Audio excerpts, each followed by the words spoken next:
7 जनवरी 2025 पुणे। एक ऑफिस का parking lot. दर्जनों लोग मौजूद थे और सबके सामने एक शख्स चाकू लेकर लगातार वार कर रहा था। लोग क्या कर रहे थे? वीडियो बना रहे थे।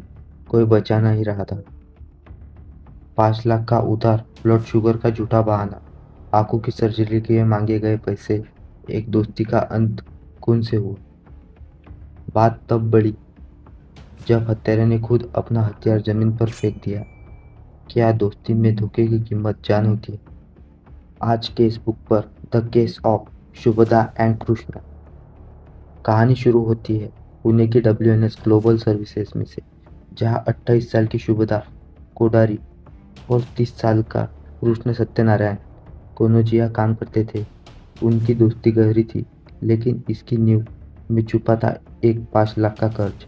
द धोखे की शुरुआत धोखे की शुरुआत सुविधा ने कृष्णा को बताया कि उनके पिता को हाई ब्लड शुगर है, उन्हें ऑपरेशन की सख्त ज़रूरत है और पैसे की कमी है। कृष्णा, जिसे खुद अपने आंखों की सर्जरी के लिए पैसे चाहिए थे, अपनी दोस्ती पर भरोसा करते हुए अपनी पूरी जमा पूंजी रिश्तों में लगभग 5 लाख रुपए दे देता है।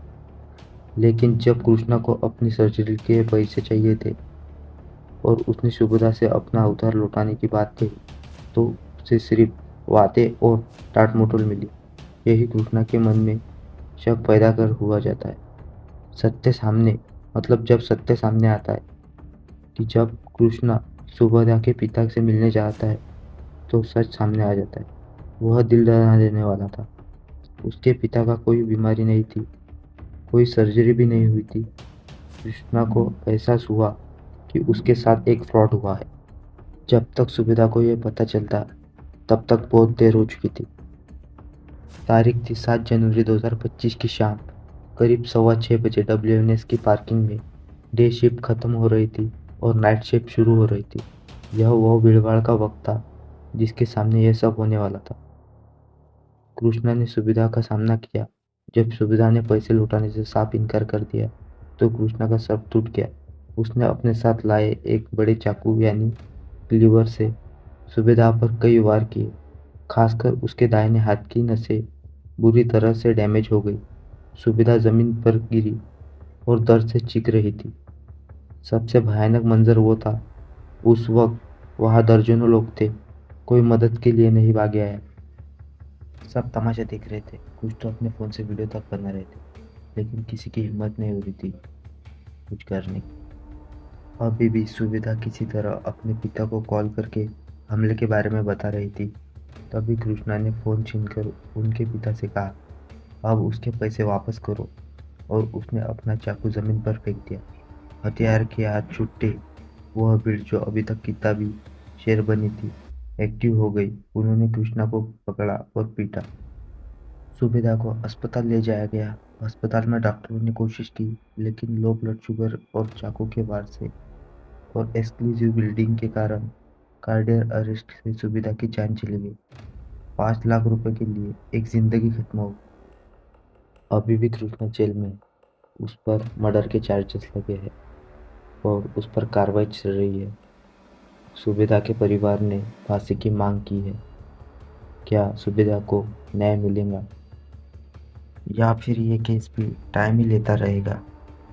केस बुक में हम इस घटना को सिर्फ एक क्राइम नहीं मानते, यह मानव स्वभाव की विफलता है। उधार और नियत। उधार देना गलत नहीं है, लेना भी गलत नहीं है, लेकिन इस केस में नियत खराब थी। सुबेदा ने इमोशनल ब्लैकमेल किया, इस वजह से हिंसा और पश्चाताप हुआ। कृष्णा का अपराध पूरी तरह से गलत था। 5 लाख रुपए जिंदगी से बड़े नहीं होते। उसने अपनी जिंदगी और आज़ादी What's the difference दोनों between को selling बर्बाद on a कर दिया। हिंसा किसी भी अन्याय का हल नहीं है। भीड़ का जो रोल था, सबसे बड़ा सवाल उसी भीड़ पर है जिसने सिर्फ तमाशा देखा। अगर किसी एक ने हिम्मत करी होती, तो शायद सुविधा आज जिंदा होती। दोस्तों, यह कहानी हमें दो सबक सिखाती है।